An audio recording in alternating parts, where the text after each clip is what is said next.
Here we go. Wonderful. I'm going to share my screen before starting out here. And Linda, all you'll have to do is just tell me when you would like for me to change, go on to the next slide. Just say beep or something, okay? Okay. Sounds great. Okay, good evening and welcome to our redox animal webinar. It is Tuesday, April 23rd, 2019. My name is Beth Wofford and I'm a thoroughbred horse trainer from Lexington, Kentucky. A few housekeeping tips before we start. First, we ask that you please do not record these presentations. These webinars are recorded on your behalf and they're archived at the following website, www.animalwebinar.com.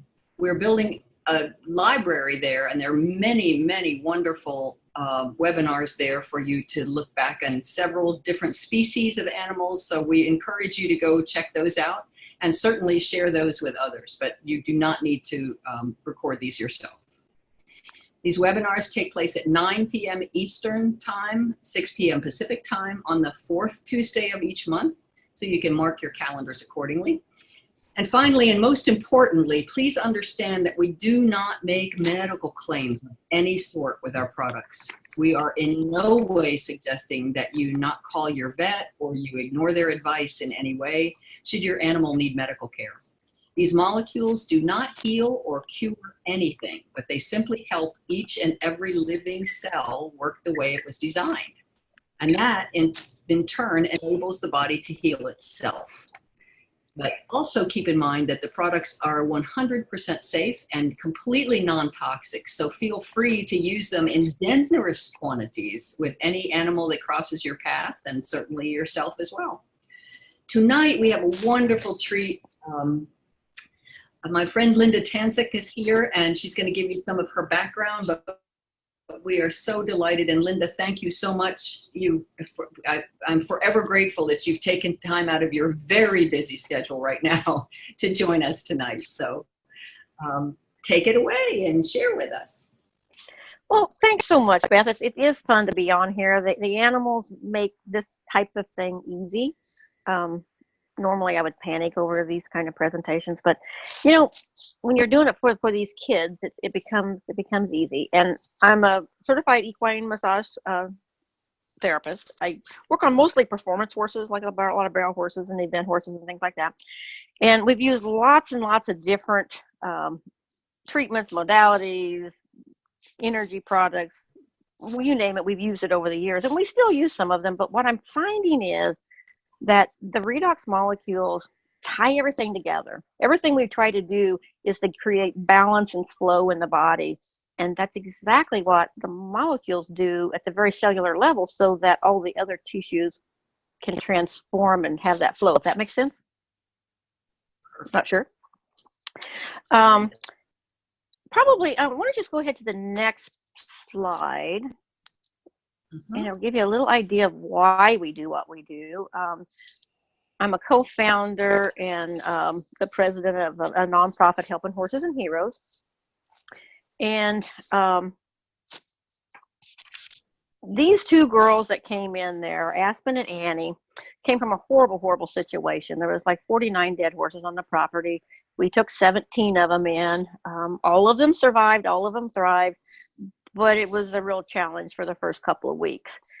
And to get these girls into that beautiful state they are in the bottom was such a, I don't even know the words for it, beyond heartwarming. It's just a joy to watch that happen. And then one day at the farm where we were, someone brought in some sick horses and they vaccinated them while they were sick, and something in that combination, we ended up with a barn full of sick horses. And we were spiking 104, 105 temps. We had snotty noses. We had coughing.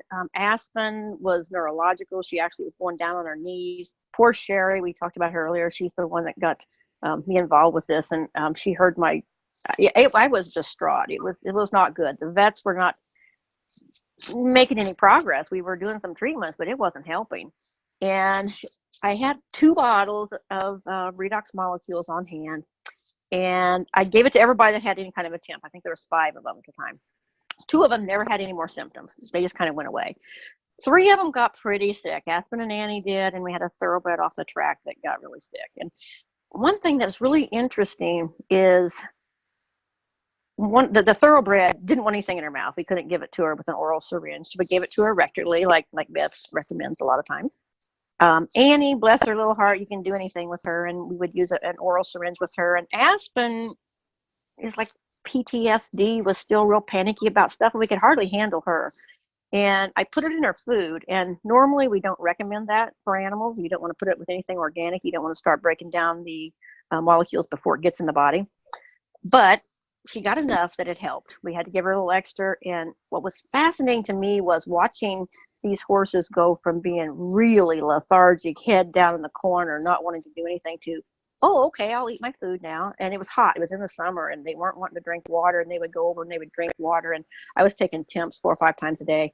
And these temps would just drop. Now, knowing what I know now, I would have given them the products every 4 hours or so instead of morning and night. But anyways, they thrived and they got through it. But it got my attention because it didn't matter what was going on. The vets didn't know what was going on. It didn't matter. The body knew what to do with it. And so it started healing. So if you want to go to the next one. So after that experience, I decided just to use it with anything and everything that came up. And Red Danger was one of our thoroughbreds, and he came off the track sound and fine, and he was out playing in the pasture, and he came in with that leg on the left, and he was like absolutely dead lame on it. He would stop and stand with his toe on the ground, but he wouldn't put any weight on it. He didn't want me to mess with it at all. It was very, very tender, very hot. And I just started spraying the redox molecules on it. I don't count these things, probably half a dozen times. Just as I would go by and do something, I would spray it on again. And by the next morning, he wasn't lame. He was standing on it square. It was still warm, but it wasn't tender. I could actually kind of rub it a little bit, and the swelling was way down. And the second picture is 36 hours later, and there's no heat, no lameness. You can see it's just a teeny bit of swelling in the ankle. By the next day, that was gone, and he was never unsound after that one. And it just sped everything up on such a fresh injury. To see it happen that quick was really fascinating to me. Because Beth, these racehorse leg injuries can be pretty bad. For sure. Okay, when you want to go to the next slide, this one was kind of interesting in comparison with that one, because this was a horse that had an injury about a year prior to this. And you can see on the picture on the left, she was wanting to always, every time she would stop, she would stand with that left hind in close and angled out, taking weight off of the right leg. And you can see the cannon bone between the 2 joints on the right side, how it's just kind of thick all the way up. I was talking to the trainer and spraying molecules on it. And I always take before and after pictures because you never know what's going to happen. And I was working on her hip a little bit. Her left hip was so sore from trying to carry all the weight from the right side too. That she was just sore. And all of a sudden the trainer says, "Linda, come here and look at this." And I walk around behind her, and it was like it had gone down like tremendously in about 20 minutes. Now, she wasn't tender on it as far as, touching or anything like that, but you could feel the thickness in the tissues, and you could start, by the end of the session, you could start to feel the indents up and down the leg. And it was really exciting because this had been going on for about a year, and they gave her time off. They went through, I don't know how many different treatments and ultrasounds and all kinds of stuff on this leg. And you can see where she's wanting to stand square again now too, where she didn't mind putting the weight on it. And so that's real important for that injured leg, but it's also real important because this left leg was taking a lot of beating, and her hip was really tightened up from compensating. So if you can get the injury fixed, you can also prevent or help all these other little secondary things. Okay, go to the next slide, and we'll change body parts here a little bit. This is Edward. Edward is our problem child. He comes in with things all the time. And I don't know if you can really tell, but the right-hand corner of the eye on the left, it's like a little kind of a dot there. He almost looked like a little puncture thing. He had 2 little places above it, and he had that one there. And it was really tender. He didn't want me to touch it at all. And poor little guy, I went out to get him, and I was standing on the other side of him and went to slip the halter on him, and he kept jerking his head back. And I wasn't even near his eye, but he was real protective of it because obviously it hurt. And I just started spraying the molecules on it like I always do. And the next morning, it wasn't tender at all. And you can see that hardly any swelling. There's just a teeny bit still around the right-hand corner of the eye there. But I don't know if you can see those little dots on the right-hand side. It was kind of dripping, kind of like a little serum kind of thing. And by that afternoon, that stopped, and it never bothered him. And what's really cool about this is the eyes are so hard on horses because, there's so many things that you could use on different wounds, but you can't use them around an eye. And with this, not only can you use it around the eye, but you can use it in the eye. And if you need a veterinarian, obviously you need them, but you can start the body to heal or to prevent the progression of whatever's going on before they get there if you need them. So I'm finding we just use it for everything. The next picture, this is my baby. This is the one on my profile picture. This is Encinal. He was also a retired racehorse. He plays with Edward, and he came in with this, and he wouldn't even open his little eye. And these horses go out, like either during the daytime or during at night. So they're not like they're out for days at a time. They'll come in with these things that look horrible. And he didn't want me to mess with it at all. So again, I would just spray it every few minutes when I would walk by. And by the next morning, his eye was open, as you can see. It wasn't tender. It had oozed quite a bit during the night, but the wound itself had closed up, and he actually let me clean it up really good. And the next morning, there was just like, you could hardly even tell it happened. And so not only we're helping this injury heal, but we're not getting infections or these secondary things that create these problems with these horses. Okay, the next slide is anyone that's been around horses have seen these typical bad cell growth on gray horses. And sometimes they can just be a little place that doesn't really cause much problem. Sometimes they'll be in a place where they're rubbed and will get raw and irritated and maybe grow. And sometimes you can have them all over the body and they die from it. So it can be a very, very devastating thing. This was an older little Arabian mare, and she'd had this growth for quite a few years. And the owner said it would get raw and bleed and kind of ooze this serum stuff from time to time. And the vets checked it every now and then. It was like really the only thing to do would be to remove it surgically. They told her it'd probably come back. By this time, she's in her late 20s. They didn't really want to do that. And it was really tender. And, she didn't want me messing with it at all. But again, you can spray these liquid molecules. And so it doesn't hurt. It's real easy. Sometimes you don't like that little spritzing sound, but they get over it. And I think I did that maybe 2 or 3 days, and then she was fine with it. And then we would use a redox gel, and just morning and night. And sometimes when we would check them in the evening, we'd put it on her about 2 or 3 times a day. And the first picture was kind of in late winter. The second picture is a month later. And then the third picture was in the following fall. So you can see that it kept just getting smaller, and it didn't come back. And again, this is something we saw in another Arabian mare too, that had a lot of them around her tail and under her neck. And she had a lot of really oozy big ones. And we saw the exact same thing happen with her. With her, we were giving it to her internally also, which of course speeds everything up. And it's obviously a systemic thing, so that really helps. With this one, we just did the one little thing for her muzzle. And the last picture is kind of horse related. It's me. It has to do with a hay net, and it had a snap on it, a big heavy double-end snap. I threw it over a bar, and the hay net slipped, and that snap came back and bonked me on the head. And you have instant headache, sea stars, those things that people tell you. Well, I did, but this happened before, and you don't think too much of it. But I went to brush my hair back, and my hand was all red, and I went, oops. So I went in and took a picture for Sherry real quick and cleaned it up, and then it was in the middle of the winter, and I had redox molecules in the barn, and they were really cold, and I put them in a cap and just held it over that little area, and you can see in 2 minutes it was really popped up. I don't know how far, but quite a ways, and it hurt, but within a couple of minutes the headache went away, the discomfort went away, and I'm thinking, this is pretty cool. And so I just kept applying it, and it, like the 6-hour picture there, the big bump part had flattened out, but it kind of spread out a little bit. And then 20 hours later, it was like there wasn't even hardly anything there. But it was really cool because my eye didn't turn black. I didn't get all green and purple and yellow and all those pretty colors. And before, when I had something like this happen, it swells down into your eye and into your jaw, and you look really pretty for like a week. And none of that happened. So my recommendation is, if you don't have your own personal story, you need some testimonies, just get horses and you'll have them. Oh, Linda, this is wonderful, very short and sweet, and some of the most remarkable pictures. You're absolutely right. The leg picture, when a horse comes in like that and is that lame on that leg, you know, trying to keep the weight off it, and has that great big bulge around the tendon, that is a really scary thing, because that can be a real serious problem.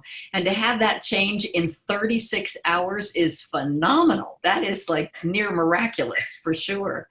Beth, and go ahead.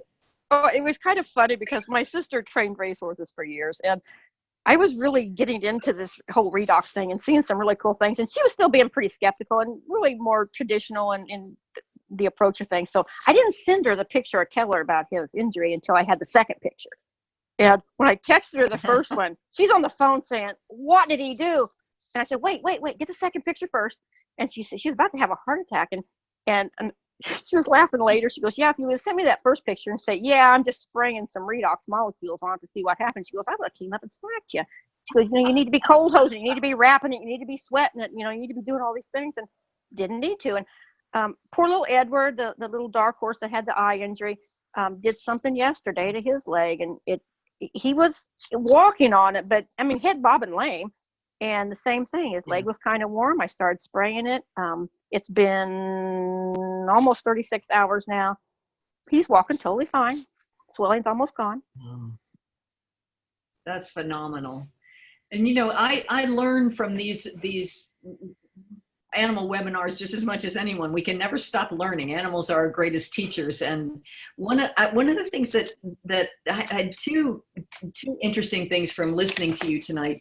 One is that you're the only other person that I've talked to that really believes in spraying. And I honestly think that in the barn, that spray bottle, because when they're hurting and you touch any kind of wound, they're gonna have a reaction to it. So when you can just take that little spray bottle and just get them over the little spritzer sound and spray that and not touch it, and it feels so good to them, that's my favorite thing. Even though I know that the redox gel is more concentrated, and I have used that just like you have. I use it on swellings and things like that that don't have open wounds. But I love that spray bottle. So I just think that's pretty remarkable, and I appreciate you saying that for sure, because I find that that's my the way that I administer it, when they do that. And I'm so glad you also mentioned about giving it rectally, because that's exactly the way we give it to horses too when they need to get it internally. I just think that you don't lose anything that way. And many horses are very fussy about putting something in their mouth, and they really don't care that much about. I think it's harder on people than it is on horses when you talk about giving it rectally, but they really don't mind a bit. So I can't thank you enough. Yeah. Yeah. Any parting comments for us? Well, one thing I should say, because I really didn't talk about it much, but as a massage therapist, you can have excuse me, I got hay dust in my throat, I think still. You can have a really knotted up, horrible, excuse me, I can't talk, a horrible acupuncture point, really knotted up.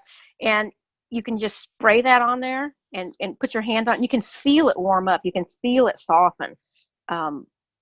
So that's what got me using the spray, because it'll go through the hair easier. And when you're dealing with big muscle areas, it was easier to use. And that's one of the things that works so well when you're talking to the owner is have them feel it. They can feel it warm up, and it doesn't do that if you spray water on it. And then when they can release that tension and release the rest of the muscle for you, it just speeds everything up, and you don't have to cause them as much discomfort by what we're doing. So, anyways, it's all good, and it's the best thing I've found to use with the horses.